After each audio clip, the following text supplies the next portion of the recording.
අද මම පුංචි වීඩියෝ එකක් කරන්න හිතුවේ. ඉතින් ඊට කලින් මම පළමුවෙන්ම ස්තුතිවන්ත වෙනවා මාව ලයික් කරපු, කමෙන්ට්ස් කරපු, සබ්ස්ක්‍රයිබ් කරපු ආදරණීය යාළුවෝ ඔයාලා සියලුම දෙනාට. ඉතින් ගොඩාක් ස්තුතියි ඔයාලට ගොඩාක්. ඉතින් අද පුංචි වීඩියෝ එකක් කරන්න හැදුවේ මෙන්න මේ හැඩය ගැන. ගොඩක් අය මගෙන් මේ හැඩය ගැන අහුවා. ඉතින් මේ ලොකු හැඩය එකයි කුඩ හැඩය එකයි මෙන්න මේ ප්ලාන්ට් කොහොමද හදාගන්නේ කියලා ඒ ගැනයි මීවන ශාක ගැනයි මීවන ශාක ගැන පොඩ්ඩක් කියා දෙන්න කිව්වා. කොහොමද හදන්නේ, පළබෝ කරගන්නේ කොහොමද කියලා. ඉතින් අපි ඉස්සෙල්ලම බලමු මෙන්න මේ මහා හැඩය. මේක මේ තියෙන මහා හැඩය. මෙයාගේ පැල හදාගන්නේ කොහොමද කියලා. ඉතින් අපට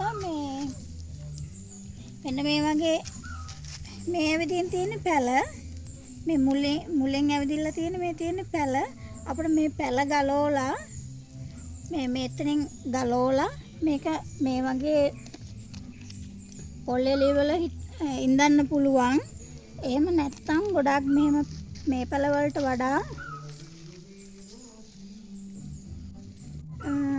මේ තියෙන්නේ එනවාට මම කියා දෙන්න. මේ තියෙන්නේ මෙන්න මේ දඬු වලින් මෙන්න මේ සිකිල්ලෙන් එනවා. මෙන්න මේ වගේ අගිස්සට මේ චූටි මෙන්න මේ වගේ කිනිත්තක් එනවා. ඊට පස්සේ මේකෙන්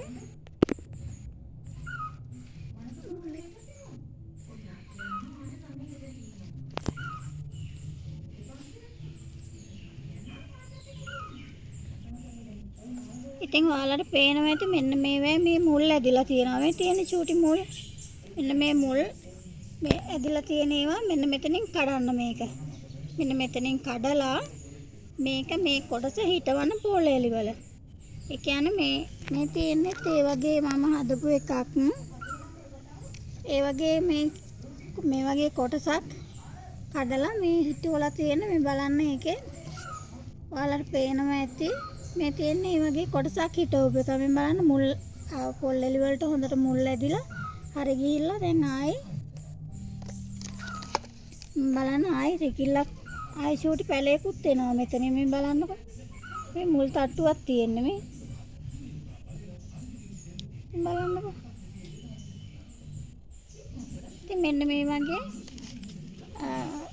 හිටව ගන්න මෙහෙම මේ කොටස කොහොම තියලා මේකට හොඳට පොල් එළි දාලා හරි ගස්සලා හදලා තියන්න. එතකොට මේක හොඳට හරියනවා. ඉතින් ඔයාලට මෙන්න මේ වගේ මේ වෙන චාකෝල එනවා. මෙන්න මේ වගේ කිනිති කෑලි මේ තියෙන්නේ මුල් එන ඒවා බලන්නකො. මෙන්න මේ වෙන තමයි මුල් එන්නේ. මෙන්න මේ කොටස් වලින් මුල් එන්නේ. ඉතින් ඔයාලට මේවා කඩලා මේ බලන්නකො. කඩලා මේවා හිටව ගන්න පුළුවන්. මේ තියෙන්නේ මහා හැඩ ප්ලාන්ට් එකක්. මේ තියෙන්නේ කුඩා හැඩයක්. මම කුඩා හැඩය මේකේ දන්න චූටි හීනි. ඉතින් මේවත් මේ විදිහට සිකිලි කඩලා හිටව ප්ලාන්ට් එකක් තමයි මේ තියෙන්නේ. බලන්න හොඳට මුල් පද්ධතිය අල්ලලා තියෙනවා. බලන්න මොකොත් වෙන්නේ නැහැ. මේ හොඳට මුල් ඇවිදින් තියෙන්නේ. පොල් එළි වල දාලා හදන්න. එතකොට මුකුත් වෙන්නේ නැහැ. ඔයාලා ලස්සනට හදා ගන්න පුළුවන්.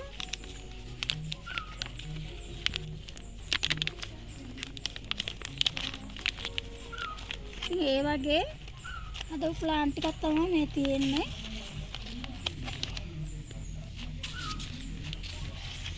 බලන්නකො මේ තියෙන්නේ ඒ වගේ ප්ලාන්ට් එකක් උයි. එන්න මේ විදිහට චූටියට හීනියට පොල් එළි කපලා මේව හදාගන්න. මේ බලන්න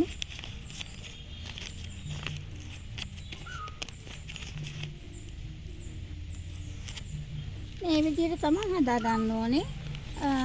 ඊට අමතරව මේ වෙන ශාක ගැන කිව්වා. ඉතින් ඔයාලට තව මෙන්න මේ වෙන ශාක එක ගැන මම ඔයාලට කියා දෙන්නම්.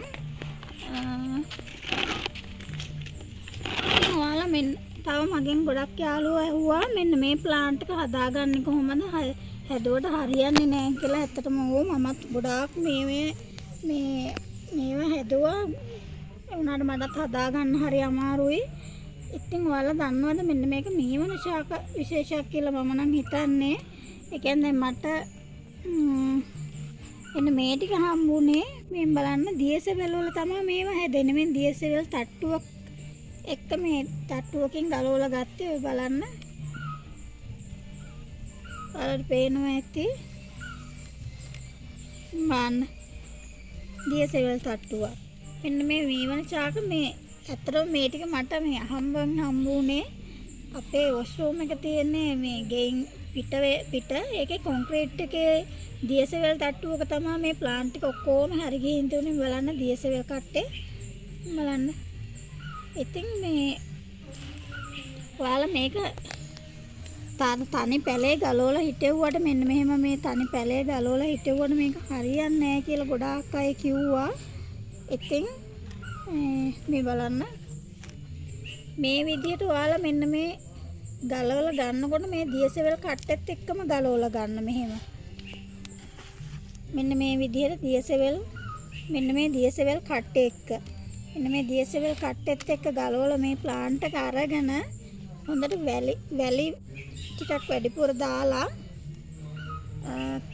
කොම්පෝස්ට් පොරයි වැලි එකට එක අනුපාතයට අනලා මේවා හිටවලා වතුර දාන්න නිතරම. වතුර දාලා හදුවාම මේ තෙත ගතියට ගොඩක් මේක මීවන ශාක විශේෂයක් නිසා මේක හොඳට හරියනවා. මම තෙත ගතිය ඉතින් මේ බලන්න. මේ ඔක්කොම ටික මේ දියසෙල් තට්ටු පිටින් තියෙන්නේ. බලන්න.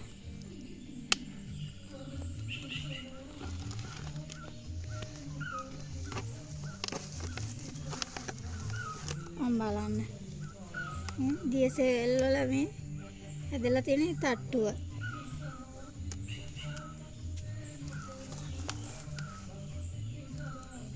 ඉතින් ඒ ගැනත් ඔන්න මම ඔයාලට කියා දුන්නා. ඊට පස්සේ ඔයාලට එන්න මම පෙන්නන්න මගේ මේ වන ශාක ටික. ඉතින් මේ තියෙන එක වර්ගයක් මෙයා.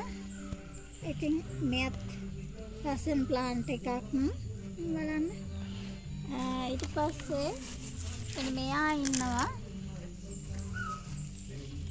මෙයා නම් බැංකොක් එකක්. බැංකොක් කුරු විශේෂයක්. ඉතින් අපේ ලංකාවේ ගොඩාක් මේ වන ශාක වඳ වෙලා යනවා. ඉතින් ඒක නිසා මම නම් හරි ආසාවෙන් මේව හදන්නේ. වඳ වෙලා යන ශාක නිසා මම බෝ කරගන්නවා. හම්බුනහම ප්ලාන්ට් එකකින් හරි ගෙනල්ලා. මේ බලන්න මෙයා ප්ලාස්ටික් කොලේ වගේමයි. හරි ලස්සනයි බලන්න. ඉතින් මෙයාගේ පැලෙන විදිහ මම කියන්නම්. ඊට පස්සේ මේ තව ප්ලාන්ට් එකක් තියෙනවා මෙන්න මේ වර්ගේ. ඉතින් ඔයාලට මේ බලන්න මෙයාගේ මේ පැලෙන්නේ මෙන්න මේ කොලේ අගිස්සෙන් මෙන්න මෙහෙම තමයි පැලෙන්නේ. ඉතින් මේවා කඩලා තමයි අපිට හිටවලා පැල බෝ කරගන්න වෙන්නේ. එන්න මෙයා තව විශේෂයක්. මෙයාගේ නම් පැල එනවා. මේ පැල වටේට මෙහෙම දාලා ආවම මේවා කඩලා හිටව ගන්න පුළුවන්. ඊට පස්සේ මෙයාත් එහෙමයි. මෙයාගේ බලන්න මෙයාගේ පැල මෙහෙම අපි ගලවලා තමයි ගන්න ඕනේ. මෙයාගේ පැල එනවා. මේ අනිත් විශේෂය. ඊට පස්සේ මෙන්න මෙයාගෙන අපිට පැල මෙයා පස්සේ මෙන්න මෙයා ඉන්නවා. මෙයාගෙත් අපිට මෙයාගේ මේ කොටස් මේ විදිහට කපලා කඩලා හදා ගන්න පුළුවන්. මෙන්න මේ විශේෂයේ මෙයත් එහෙමයි. මෙයාගේ මේ යටපැත්තේ ඔයාලට පේනවා ඇති. මේ බලන්න මෙයාගේ මේ පැල හැදෙන මේ තියෙන මෙන්න මේවෙන් තමයි මේවා හුළඟට ගහගෙන ගිහිල්ලා කොහේ හරි දියසෙවල් තියෙන තැනක රැඳිලා තමයි පැල හැදෙන්නේ. එහෙමත් පැල හැදෙනවා. නැත්තම් අපිට මේ බලන්න මෙයාගේ ත්‍රිකිලි එන හැටි මේ බරකොක්කු වගේ බරකොක්කු වගේ මේවෙන් තමයි පැල හැදෙන්නේ. මෙන්න මේ වගේ මෙයාගේ පැල කපලා අපිට යටින් මෙතනින් පැල කපලා මේ රිකිලි කපලා වෙනම පොට් කරලා හදා ගන්න පුළුවන්. ඊට පස්සේ මේ විශේෂයත් එහෙමයි. මෙයාගේ පැල ගන්න පුළුවන්. ඊට පස්සේ මෙන්න මෙයාගෙත් අපිට පැල එනවා. පැල කපලා බෝ කරලා හදා ගන්න පුළුවන්. ඊට පස්සේ මෙන්න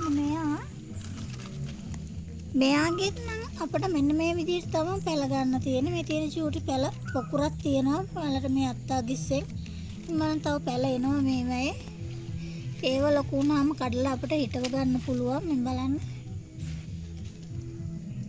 මේ චූටි පැල පොකුරක්ම තියෙනවා. මේ කඩලා හදා ගන්න පුළුවන්. ඊට පස්සේ මේ ඉන්නේ තව විශේෂයක්.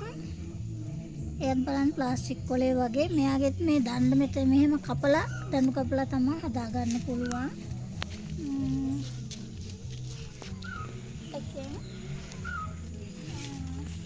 පුංචි වීඩියෝ එකක් කරේ ඔයාලට පුංචි හරි දැනුමක් ගන්න පැලයක් හදා ගන්න ජීවන ශාක ගැන මහා හැඩයක් කුඩා හැඩයක් ගැන පුංචි අවබෝධයක් දුන්නේ.